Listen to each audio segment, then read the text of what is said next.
Assalamualaikum warahmatullahi wabarakatuh. Langsung saja pada sesi ini kita akan membahas masalah eh, penyelesaian tugas untuk perencanaan skema irigasi atau pemetakan sawah. Jadi ini adalah peta di mana rekan-rekan sudah dapatkan masing-masing mahasiswa.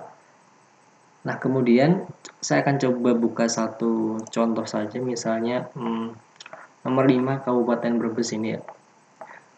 Jadi tahapannya seperti ini, rekan-rekan semua. Jadi yang pertama adalah kita memahami terlebih dahulu kontur daerah irigasi. Di sini kita punya banyak sekali kontur. Nah, kita perlu mempertimbangkan seperti konsep yang telah dijelaskan sebelumnya bahwa kita akan melakukan perencanaan irigasi dengan sistem gravitasi. Itu artinya bagian paling atas itu adalah bendungnya dan kemudian bagian bawah itu adalah petak-petak sawahnya seperti itu. Nah, kita perhatikan kontur di sini. Kita udah paham 11,5 di sini, 11,94, 12 berarti hulunya ada di bagian sini. Dan ini bagian hilir karena konturnya lebih rendah seperti itu. Nah, kemudian kita cari sungai utama yang akan menjadi saluran primernya, saluran primer irigasi yang nanti ada bendung. Misalnya seperti ini. Kalian semua juga harusnya sudah paham bagaimana mengenali kontur sungai. Jadi seperti ini, warna coklat ini adalah kontur sungai. Seperti ini. 12,4, kemudian 11,54, 10,48, 10,34, 10,36, 10,23, 10,13. Berarti dari sini diketahui bahwa hulunya ada di bagian sini, sedangkan hilirnya ada di sana. Sehingga nanti bendungnya harusnya ada di sini, bukan di sana, bukan di sini. Harusnya bendungnya ada di hulu, di elevasi yang lebih tinggi daripada yang lain. Kita udah dapat sungai utamanya, kita perencanaan lokasi bendung. Ingat elevasi, jadi saya akan merencanakan bendungnya mungkin di sini, di bagian sini, di paling ujung. Jadi sebenarnya ini perencanaannya bebas rekan-rekan semua, jadi tidak perlu bingung apakah boleh di sini, boleh di sana. Sebenarnya boleh, asalkan konsep kalian logis. Jadi kita mungkin boleh di sini, di sungai ini, mungkin di sungai ini, atau di sungai ini bebas sebenarnya. Tapi kita coba mungkin di sungai ini misalnya. Kemudian kita masuk ke penjelasan berikutnya, yaitu rencanakan petak sawah. Jadi skala di peta kita itu ada 1:25.000. Jadi skala peta ini semuanya itu sama, yaitu 1:25.000. Kemudian usahakan ukurannya seragam. Ini akan saya jelaskan terlebih dahulu. Usahakan seragam, petak sawahnya maksudnya. Kemudian jangan terlalu jauh dalam membuat petak dari saluran sekunder.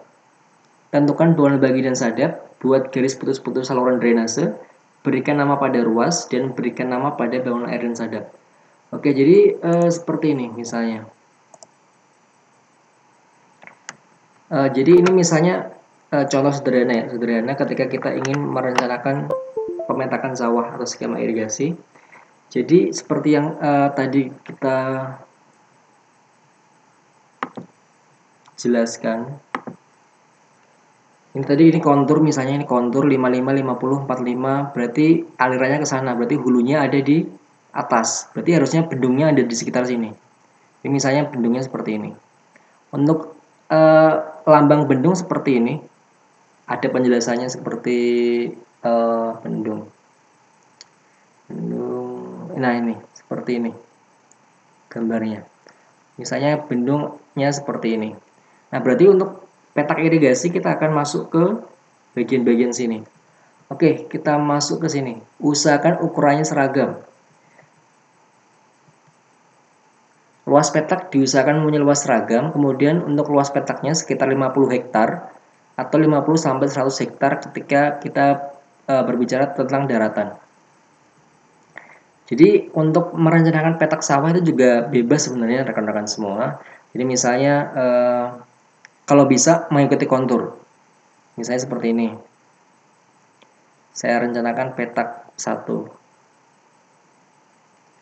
Kemudian di sini ingat luasnya kalau bisa seragam.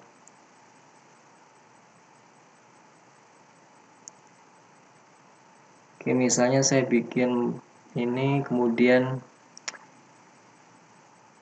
bagian sini. Jadi ini ada yang merah-merah ini, Ngrowo, kemudian Mino. Ini adalah nama desa. Ini pedesaan, pemukiman penduduk. Jangan sampai kita menerobos pemukiman penduduk. Jadi tinggal di sini aja. Jadi ngikutin batasnya aja. Oke, ini batasnya ada jalan juga. Bisa menjadi batas pemetakan sawah seperti ini. Jadi sebenarnya bentuknya bebas.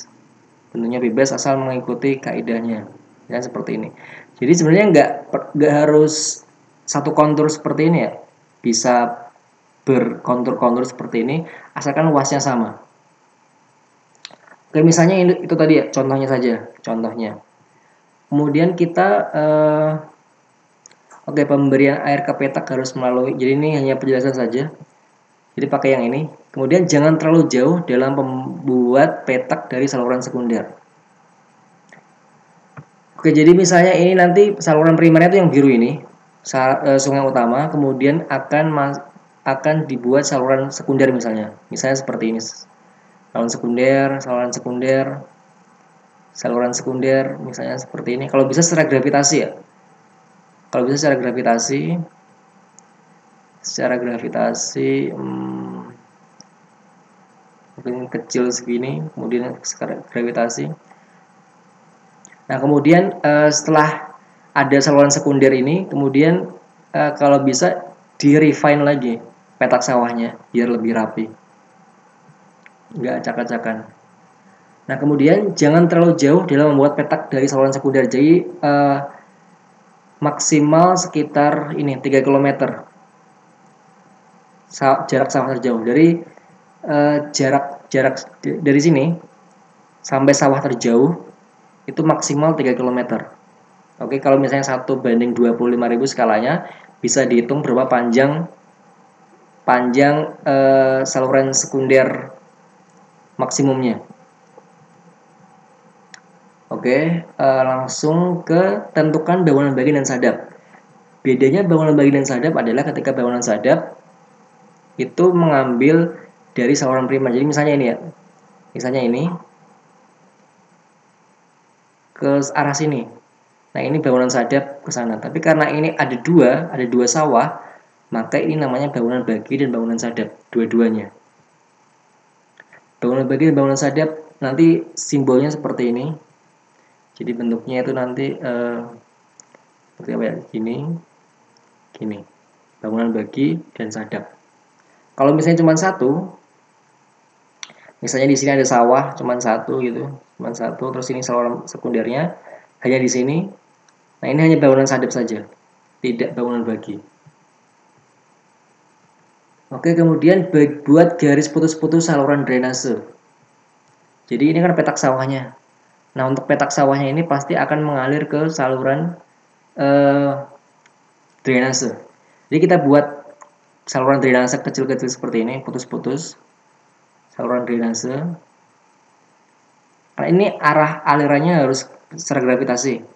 Nah, berarti kita bikin arah drainasenya seperti ini, menuju ke sini.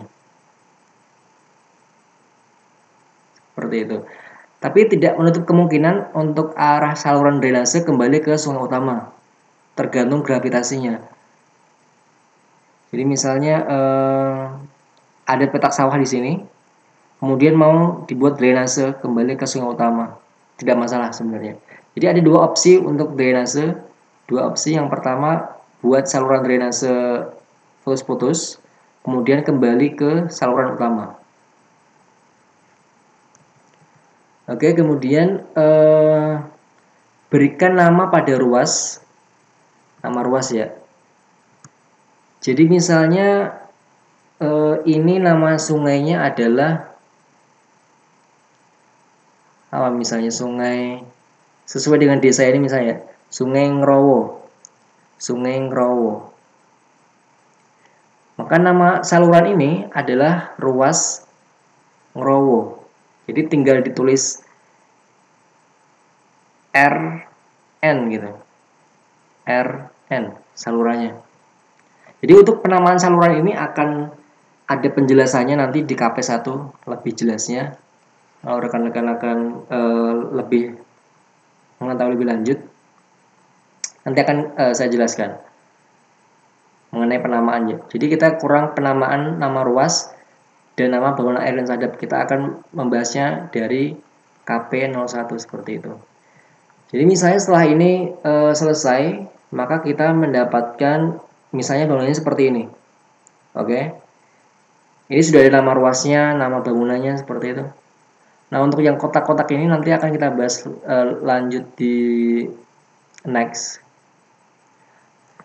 Oke, jadi misalnya ruasnya nanti akan seperti ini. Oh iya, ini gambarnya beda dengan ini. Ini saya ambil dari KP1. Ini hanya ilustrasi saja sebenarnya. Tapi intinya sama. Jadi kali dialog ini adalah sungai utamanya tadi misalnya. Sungai utama tadi. Nah, kemudian masuk ke saluran-saluran sekundernya. Saluran sekunder, ketemu sawah tadi. Ini bangunan sadap. Kemudian bangunan bagi dan bangunan sadap. Bangunan sadap lagi dan seterusnya. Nah, untuk penamaannya seperti ini. Jadi misalnya ini ada saluran primer Lamogo. Jadi penamaan Lamogo ini adalah berdasarkan desanya tadi. Ini melalui desa Lamogo, maka nama saluran primernya ini adalah saluran primer Lamogo.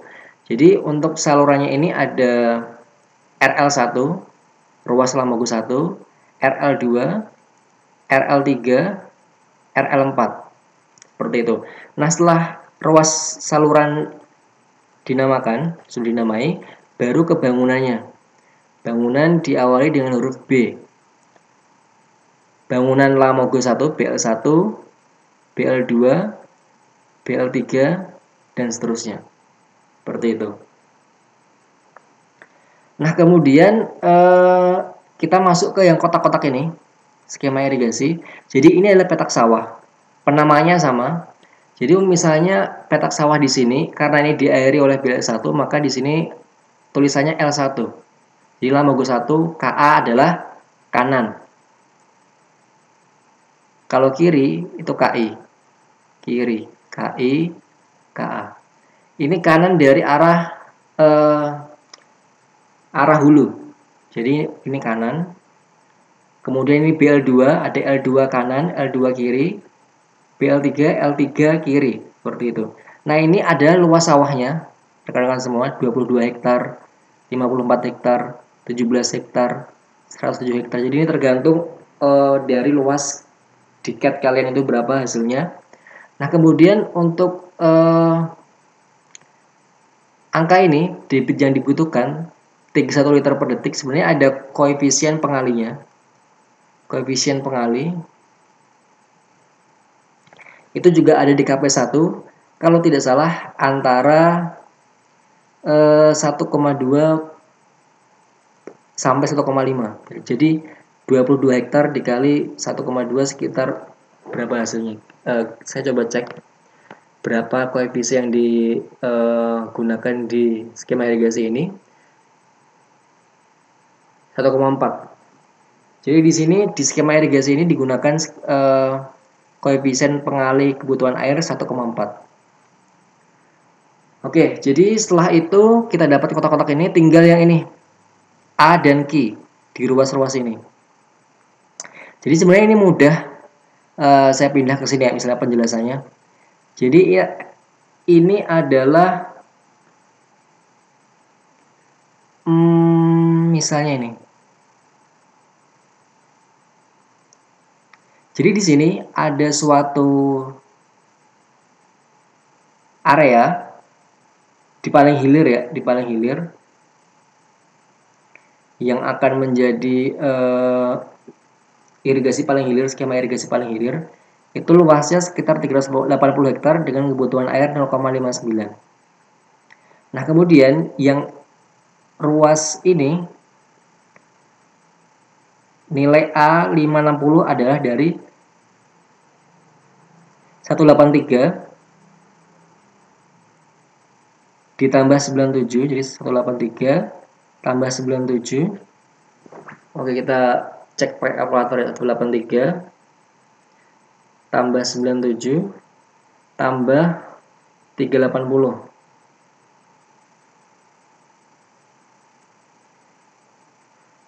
Oke, sorry. 280. Ini sebenarnya 280 ya. Jadi 560. Jadi sebenarnya pertambahan ini, tambah ini hasilnya adalah ini. Kemudian key-nya itu adalah juga pertambahan antara ini dan ini. Kemudian ketika masuk ke saluran lebih hulu lagi juga sama ditambah 560 tambah 148 tambah 57 hasilnya 865. Debitnya juga ditambah lagi. Jadi kalau misalnya saluran ini berarti pertambahan antara total ini dan saluran ini. Terus dari sini, sini, dan sini naik. Nah inilah yang menjadi kebutuhan debit bendung yang dibutuhkan. Jadi total luas area irigasi semua ini yang dibutuhkan adalah sekitar 3.891 hektar. Debitnya sekitar 6.000 atau 6, itu 6,7 meter kubik per second. Dan ini adalah hasil akhir dari skema irigasi yang ada bentuk sawah-sawahnya ini. Oke, itu skema irigasi yang pertama. Nah, ini skema irigasi yang kedua sebenarnya sama sebenarnya. Bedanya di sini adalah tidak ada ini petak tersier yang ada luasan sama kebutuhan air. Nggak ada ini, nggak ada ini, nggak ada ini, nggak ada ini. Hanya bangunan-bangunan air saja. Tapi lebih detail.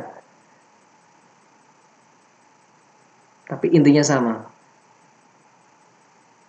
Saluran sekunder Kedaung, bangunannya namanya K, ruasnya K seperti itu, dan seterusnya. Kemudian selanjutnya adalah tata warna peta yang perlu kalian ketahui, yang ada di sini. Tata warna peta, warna apa saja yang perlu diperhatikan. Nah tadi yang masalah penamaan itu ada di bagian sini, halaman 32, bisa dicek sendiri bagaimana caranya. Oke, seperti itu untuk penjelasan dari perencanaan skema irigasi. Sebenarnya ini adalah perencanaan bebas, asalkan kalian mengerti kaidah-kaidahnya seperti luasnya harus seragam, kemudian range luasnya harus berapa, kemudian penamaan saluran, penamaan bangunan yang ada di sana, dan lain-lain. Jadi untuk bangunan yang ada di sini, ini sebenarnya tergantung dari kontur kalian. Kalau misalnya kalian melewati jalan harus pakai talang atau sifon atau gorong-gorong seperti itu, apakah ada jembatan, dan seterusnya itu tergantung kontur kalian. Dan itu bebas mau diberikan atau enggak. Tapi harusnya idealnya sesuai dengan kontur seperti itu. Oke, itu penjelasan mengenai perencanaan petak tersier dan skema irigasi yang perlu kalian buat seperti itu. Kurang lebihnya mohon maaf. Wassalamualaikum warahmatullahi wabarakatuh.